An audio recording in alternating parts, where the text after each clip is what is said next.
Tom Pidcock. Paul Magnier, Jasper Philipsen. And what about the shadow that is cast, of course, by none other than Mathieu Van Der Poel. Well, he is starting as our out-and-out favourite to carrying you through this amazing day. Well, they shot the pigeon, and away indeed we got from the line. An awful lot at stake at the very beginning. But let's talk about big loops, shall we? Well, we had one as we came off from Ghent, heading off to Leerna, Vetteren as well, before heading due south.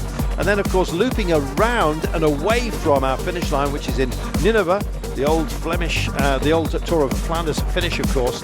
And as you join us, we are approaching a deep part of the race, let's put it that way. We can't wait to run for home. And, of course, the mighty Eichenberg, which we take multiple times. And indeed, that might be a launch pad still with 60 kilometres to go. Let's wait and see. But the Muur and the Bosberg await us, naturally enough. The Bosberg is dealt with 11.8 kilometres to go. And so, if you're in the frame, then indeed you have options. Our friends out front, Kreinsen, Renard, Alenjo, Van Helleman and Brunel find themselves, well, with a big task. Now, look at it. Tom Pidcock out of position once again. It's happened to him too many times. Well, I guess if you're hovering at the back, and maybe that's where Tom was functioning, it's never going to be an ideal scenario. And that's Ryan Mullen as well, I believe, that's along for the ride back there. Maybe they were busy. There's bike exchange going on right now. This is Paul Magnier. Nice slick exchange. I think he was calling for that apart from anything else, and he could well be a big feature at the end of today. Kasper Asgreen, the big Dane, why not, will have a dig. Rasmus Tiller is also on board, we remind you. This could well be for the Vikings. Befort picks it up and goes for it. Carl Freddy Befort, and I think it's being displayed to you right now as he meets and passes our friend from the breakaway, Alenjo. We still have our breakaway, 4 riders up front. Asgreen cried and tried to bridge to them. It's been entertaining for us, but absolute hell for the riders. And look how cut up the Molenberg is.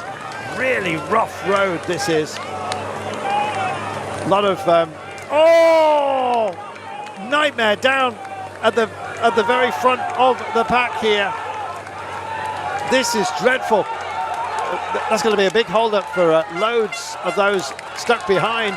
I've got to tell you, nightmare scenario.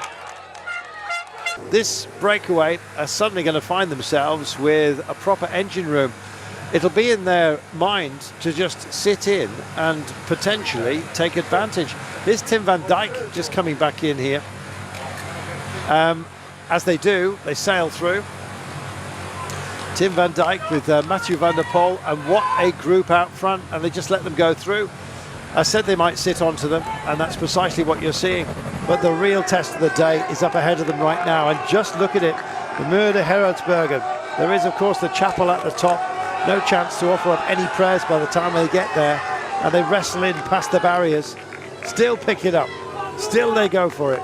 And it is Renard that's struggling, along with Van Hemelen, and of course the brave Jelte Kreinsen, who was part of the original breakaway. Absolutely phenomenal. They come up indeed through and past this latest section, and it just gets steeper and steeper, gnarlier and nastier throughout the rest of the day. What remains, of course, once we've dealt with this, the Muur. Oh, he has gone. Living up to favourite status is one thing, having it, I should say, and then, of course, delivering on it is entirely another. What an amazing rider we are watching right now. He is gone.